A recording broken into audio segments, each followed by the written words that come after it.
हुए G20 शिखर सम्मेलन में भारत ने बांग्लादेश को भी विशेष अतिथि के तौर पर आमंत्रित किया था। बांग्लादेश एकमात्र ऐसा पड़ोसी देश था जिसे भारत ने G20 में इतनी तवज्जो दी। 8 सितंबर को पीएम नरेंद्र मोदी ने जिन 3 देशों के साथ अपने आवास पर द्विपक्षीय बैठक की, उनमें मॉरिशस और अमेरिका के साथ एक नाम बांग्लादेश की प्रधानमंत्री शेख हसीना का भी था।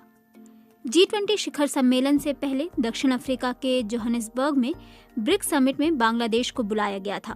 बांग्लादेश न तो ब्रिक्स का सदस्य है और न ही G20 का, लेकिन दोनों ही अहम वैश्विक मंचों पर उसे विशेष अतिथि के रूप में आमंत्रित किया गया।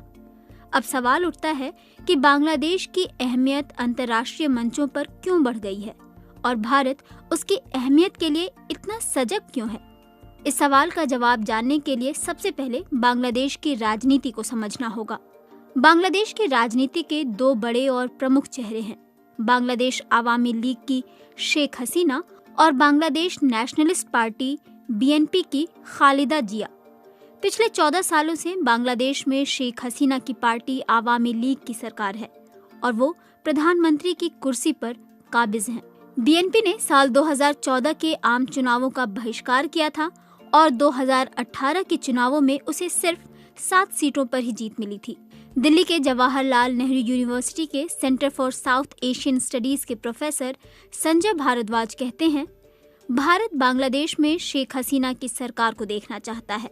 वो आगे कहते हैं, बांग्लादेश नेशनलिस्ट पार्टी का झुकाव इस्लामिक कट्टरपंथियों की तरफ रहा है। वो हमेशा से ही पाकिस्तान की वकालत करते आए हैं, जिसका फायदा चीन को मिलता है क्योंकि चीन और पाकिस्तान दोस्त हैं। वहीं Awami league liberal, secular, democratic fabric में विश्वास करती है। यही वजह है कि भारत उसे वरीयता देता है। ऐसे में भारत नहीं चाहता कि उसके पड़ोस में कोई ऐसी सरकार रहे जो उसके दुश्मन माने जाने वाले देशों का साथ दे। विदेशी मामलों के जानकार कमर आगा कहते हैं, BNP न सिर्फ पाकिस्तान बल्कि चीन समर्थित भी है। भारत का बांग्लादेश के साथ लंबा बॉर्डर लगता है। दोनों देशों के बीच पुराने सामाजिक रिश्ते हैं जिन्हें भारत कमजोर नहीं होने देना चाहता। व्यापार के मामले में बांग्लादेश दक्षिण एशिया में भारत का सबसे बड़ा पार्टनर है। एशिया में सबसे ज्यादा सामान अगर बांग्लादेश किसी को बेचता है तो वो भारत है। दोनों देशों के बीच 2000 करोड़ अमेरिकी डॉलर से ज्यादा का ट्रेड होता है। प्रोफेसर संजय भारद्वाज मानते हैं कि जब से शेख हसीना सत्ता में आई हैं, तब से दोनों देशों ने मिलकर बहुत काम किया है। पिछले 8 सालों में भारत ने सड़क, रेलवे, शिपिंग और बंदरगाहों जैसे क्षेत्रों में इंफ्रास्ट्रक्चर को बनाने के लिए बांग्लादेश को करीब 800 करोड़ अमेरिकी डॉलर की लाइन ऑफ क्रेडिट दी है। इसके अलावा Akhaura Agartala rail link, international जलमार्ग की ड्रेजिंग और मैत्री पाइपलाइन के भी ग्रांट भी दिए हैं। सालों से श्रीलंका, बांग्लादेश, पाकिस्तान और नेपाल के साथ भारत के संबंधों पर दस्तावेज संकलित करने में लगे लेखक अवतार सिंह भसीन कहते हैं, शेख हसीना एक समझदार नेता हैं। उन्हें पता है कि भारत से अच्छे संबंध रखने से उन्हें फायदा होगा। कोई प्रो और एंटी इंडिया वाली बात नहीं है। हर देश अपने फायदे के हिसाब से चलता है।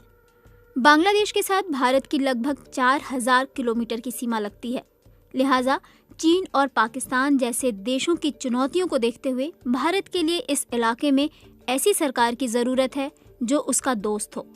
कमर आगा कहते हैं कि शेख हसीना से पहले की सरकार ने उत्तर पूर्वी भारत में अलगाववादियों को पनाह देने में अहम भूमिका निभाई थी। बांग्लादेश के कैंपों से पूर्वोत्तर भारत में अलगाववादी आंदोलन को जिस तरह से समर्थन मिल रहा था, उसे रोकने में भी शेख हसीना सरकार ने अहम भूमिका निभाई है। अमेरिका और यूरोपीय संघ के देश बांग्लादेश सरकार पर स्वतंत्र और निष्पक्ष चुनाव कराने के लिए दबाव बना रहे हैं। इससे विपक्ष की बांग्लादेश नेशनलिस्ट पार्टी को बल मिल रहा है। हाल के महीनों में BNP ने बांग्लादेश में कई बड़ी राजनीतिक रैलियां भी की हैं। प्रोफेसर संजय भारद्वाज कहते हैं, बांग्लादेश सरकार और अमेरिका के बीच जरूर कुछ मुद्दों पर खिंचाव है, लेकिन G20 शिखर सम्मेलन में अमेरिका के राष्ट्रपति जो बाइडेन, ब्रिटेन के प्रधानमंत्री ऋषि सुनक और फ्रांस के राष्ट्रपति इमैनुअल मैक्रों के साथ जो शेख हसीना की मुलाकात हुई है, उससे जमी हुई बर्फ पिघलने लगेगी। पिछले 1 दशक में साबित हुआ है कि शेख हसीना भारत के लिए अच्छी रही हैं। ऐसे में भारत उनके लिए फील्डिंग करेगा और कर रहा है। कमरागा भी कहते हैं कि इससे जरूर बांग्लादेश के संबंध अमेरिका से अच्छे होंगे और उस पर जो दबाव है वो कम होने लगे।